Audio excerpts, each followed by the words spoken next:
सम्मान निधि। माँ तुम भी ना, यह क्या पिताजी की जरा सी 12,000 रुपये की पेंशन के लिए इतना माथापच्ची कर रही हो। अरे इससे ज़्यादा तनख्वाह तो हम एक कर्मचारी को दे देते हैं। अजय अपनी माँ के साथ स्टेट बैंक की लंबी कतार में लगने की बजाय माँ को वापस घर पर ले जाने के लिए आग्रह करने लगा।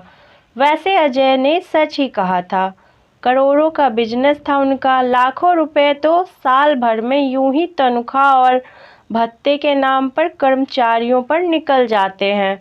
फिर मात्र 12,000 रुपये प्रति माह की पेंशन पाने के लिए स्टेट बैंक की लंबी कतार में खड़े होकर पेंशन की फॉर्मेलिटी पूरा करने के लिए इतना समय व्यर्थ करने का क्या औचित्य। अजय के पिता दीनानाथ जी का निधन पिछले माह ही बीमारी की वजह से हुआ था। वह लगभग 12 वर्ष पूर्व एक सरकारी स्कूल में शिक्षक पद से रिटायर हुए थे। तब से उनके नाम पर पेंशन आया करती थी।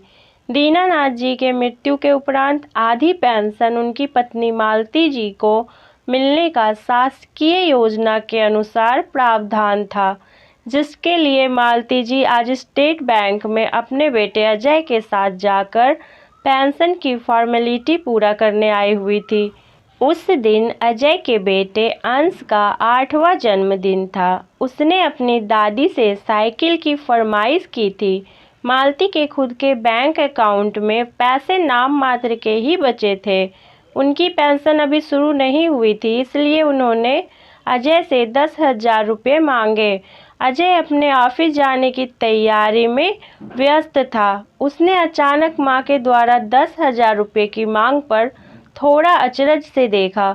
फिर अपनी पत्नी सोनल को मां को 10,000 रुपये देने को कहकर चला गया। सोनल ने 1-2 बार मांगने पर अपनी सास को 10,000 रुपये देते हुए कहा, पता नहीं आजकल बहुत मंदी चल रही है, थोड़ा हाथ संभाल कर खर्च करना। हालांकि शाम को जब मालती ने उन पैसों से अंश की साइकिल खरीदी तो घर का माहौल फिर से हंसी मजाक वाला हो गया। अगले हफ्ते अजय की बड़ी बहन 2 दिन के लिए मायके आई थी। जब तक दीनानाथ जी जीवित थे, मालती को कभी पैसे के लिए किसी से पूछना नहीं पड़ता। वह खुद ही अपनी पेंशन से एक रकम निकाल कर मालती को दे देते थे। मगर आज बेटी की विदाई के लिए मालती को बहू से पैसे मांगते समय उसके शब्द, पता नहीं आजकल बहुत मंदी चल रही है, याद आ गए और बहुत दुखी मन से बेटी को बिना कुछ दिए ही विदा करने लगी।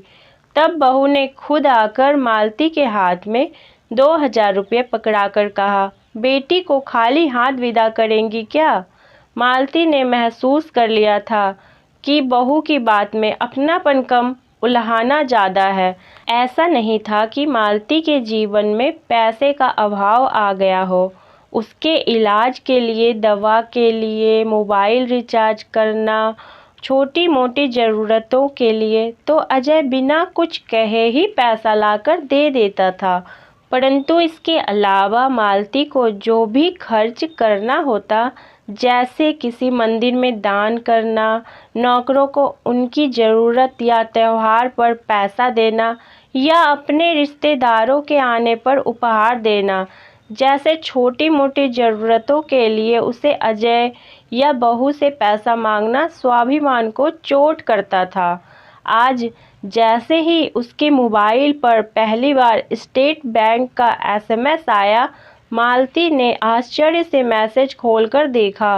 पिछले 6 महीने की पेंशन 72,000 रुपये उसके अकाउंट में क्रेडिट होने का मैसेज था। मालती नज़दीक के ATM से 10,000 रुपये निकालकर जब घर आ रही थी, उसके आत्मविश्वास और कदमों की चाल ही बता रही थी कि पेंशन को सम्मान निधि क्यों कहते हैं। अपने करोड़पति बेटे की करोड़ों की दौलत से ज़्यादा वजन मालती को अपने पति की पेंशन से मिले 12,000 रुपयों में लग रहा था। ये कहानी आपको कैसी लगी हमें कमेंट में बताएं और इस वीडियो को लाइक शेयर कर दें। अगर चैनल पर नए हो तो मेरे चैनल कहानी संसार को सब्सक्राइब कर लें। धन्यवाद।